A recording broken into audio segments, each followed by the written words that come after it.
looking at all these pre-election judgments and the need for INEC to really conduct a very credible election, how do you think that some of this judgment affects the preparation of INEC to conduct a very credible process? Well, it does, because if you look at what has happened throughout the country, you notice that there are two dominant political parties.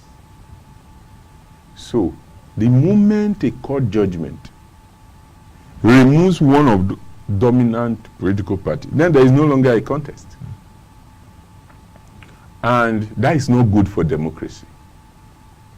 So, what needs to happen is that maybe we need to look at the timing again, to give sufficient time for, court processes to be concluded, so that we will not have a situation where a state will not have credible candidates because the court has stopped a dominant political party from presenting its candidates.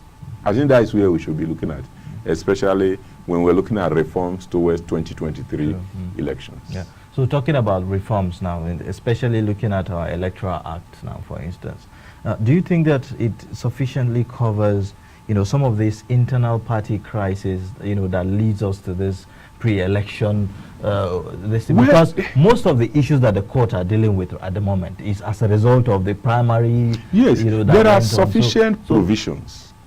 There are sufficient provisions in the Electoral Act that can guide a good,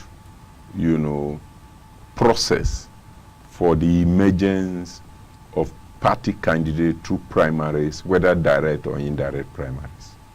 The challenge is the irresponsibility of the political class and unwillingness to follow laid-down procedures because of interest and the imposition of candidates that is leading to all these challenges.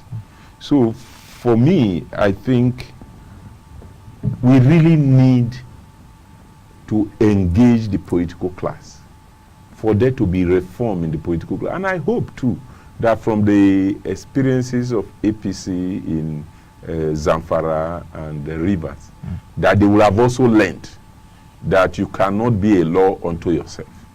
That for you to win election free, fair, credible, there are certain procedures you must follow going forward.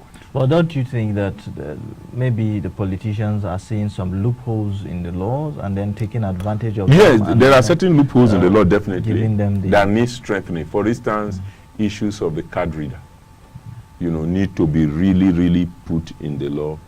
And he stated clearly that wherever the card reader is not used, the result should not be allowed. Once that happens, then we'll have a better elections. And I'm sure that between now and 2023, that kind of law. The law was actually sent to the president, but because it was too close to the elections, that is the reason the president gave. He didn't sign it into law. But I think this is the time to revisit that law. Well, what about ballot snatching and disruption of the voting centers? For instance, now what I see happening now is that between the parties, they know the strongholds of each Absolutely. other. So they eventually go Absolutely. to the stronghold of the other and sabotage the process. And at the end of the day, INEC will now cancel results. That is what and led then people to, suffer for, yes, that is what led to the inconclusive elections. And, there are many ways to deal with that. First is, like I said earlier, we need to really engage with political parties.